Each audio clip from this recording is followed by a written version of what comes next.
এই রমজানে একটি নামাজের কথা বলবো, শত কষ্ট হলেও এই নামাজটা আপনি ছাড়বেন না, একবার হলেও এই নামাজটা আপনি পড়বেন।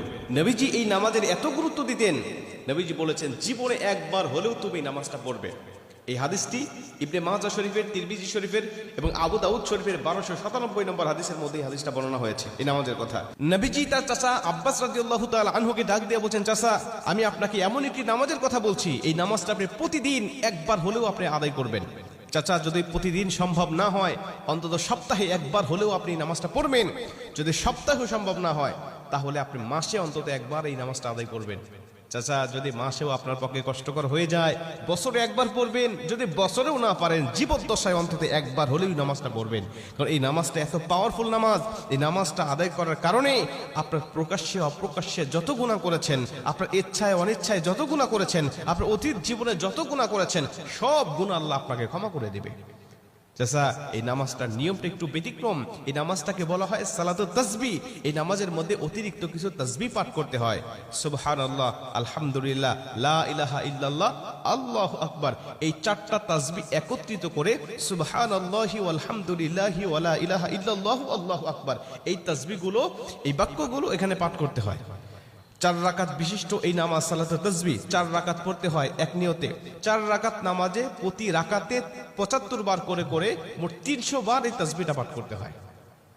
সুবহানাল্লাহি ওয়াল হামদুলিল্লাহি ওয়া লা ইলাহা ইল্লাল্লাহু আল্লাহু আকবার, এই তাসবিহটা, এই দোয়াটা 75 বার করে করে প্রতি 4 রাকাতে মোট 300 বার করে আপনি পাঠ করবেন। কি নিয়মে পাঠ করবেন আমি আপনাকে নিয়মটা শেখাচ্ছি। আবু দাউদ শরীফের 1297 নম্বর হাদিসের মধ্যে যে নিয়মটা এসেছে, আমি এই নিয়মটা আপনাকে শেখাচ্ছি। আমাদের সমাজে আর বেশ কিছু মানুষ বেশ কিছু নিয়ম বলে, কিন্তু আমি আপনাকে হাদিস থেকে সরাসরি নিয়মটা জানাচ্ছি। এটা আপনি রেকর্ড করে নেন, খাতা কলম থাকলে লিখে নেন। প্রয়োজনে এটা যত সোশ্যাল মিডিয়াতে যাবে, ফেসবুক ইউটিউবে যাবে, এটা আপনি সেভ করে নিজ আইডিতে শেয়ার করে রেখে দিবেন, যাতে আপনিও শিখতে পারেন, অন্য মানুষকে শেখাতে পারেন।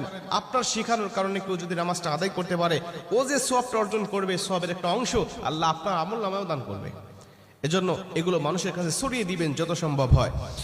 আপনি প্রথমে যখন নামাজটা শুরু করবেন, নিয়ত করবেন, নফল নামাজের নিয়ত করে অন্যান্য নামাজে যেভাবে সানা পাঠ করি আপনি সেভাবে সানা পড়বেন। অন্যান্য নামাজে যেভাবে সূরা ফাতিহা পড়ি ওভাবে সূরা ফাতিহা পড়বেন। অন্যান্য নামাজে সূরা ফাতিহার পরে যেভাবে সূরা মিলান ওইভাবে সূরা মিলাবেন। সূরা মিলানোর পরে রুকুতে যাবার আগে দাঁড়ানো অবস্থায় আপনি 15 বার এই তাসবিহটা পাঠ করবেন। সুবহানাল্লাহি ওয়াল হামদুলিল্লাহি ওয়া লা ইলাহা ইল্লাল্লাহু আল্লাহু আকবার। এই তাসবিহটা পাঠ করলেন 15 বার। 15 বার পাঠ করার পর আপনি রুকুতে চলে গেলেন। রুকুতে গিয়ে রুকুর যে তাসবিহটা আছে, তাসবিহটা পাঠ করার পরে সুবহান রাব্বিল আযীম বলার পরে আপনি এই তাসবিহটা আবার পাঠ করবেন 10 বার। সুবহানাল্লাহি ওয়াল হামদুলিল্লাহি ওয়া লা ইলাহা ইল্লাল্লাহু আল্লাহু আকবার। এই 15 বার আর 10 বার 25 বার। এরপরে আপনি রুকু থেকে উঠে দাঁড়ালেন, দাঁড়ানোর অবস্থায় আপনি আবারও 10 বার পাঠ করবেন। তাহলে হলো 10 আর 25 35 বার। এরপরে আপনি রুকুতে চলে যাবেন। রুকুতে গিয়ে রুকুর তাসবিহটা পাঠ করার পরে আবারও পড়বেন 10 বার। এই হলো 35 আর 10 45 বার। এরপরে আপনি রুকু থেকে আবার উঠে বসে পড়লেন। বসার পরে আপনি আবার পড়বেন 10 বার। 45 আর 10 55 বার। এরপরে আপনি আবার রুকুতে চলে যাবেন। রুকুতে গিয়ে রুকুর তাসবিহ পাঠ করার পরে আবার পড়বেন 10 বার। এই হলো 10 আর 55 65 বার। এরপরে রুকু থেকে যখন উঠবেন, উঠে প্রথম রাকাতে আপনাকে দাঁড়াতে হবে, না দাঁড়িয়েই আপনি বসা অবস্থায় আবার 10 বার পাঠ করবেন। এই হলো 65 আর 10 75 বার। দ্বিতীয় রাকাতে ঠিক একই নিয়মে, তৃতীয় রাকাতে ঠিক একই নিয়মে, চতুর্থ রাকাতেও একই নিয়মে এই 4 রাকাতে 75 বার করে করে যখন 300 বার পাঠ করে আপনি সালাম ফিরিয়ে নামাজটা শেষ করবেন, সালাতুত তাসবিহ নামাজটা আপনার আদায় হয়ে গেল। এই নামাজ শেষ করে আল্লাহ পাকের কাছে আপনি দোয়া করবেন, যেভাবে ইচ্ছা চাইবেন আল্লাহ পাক আপনার দোয়াটাকে কবুল করে নেবে।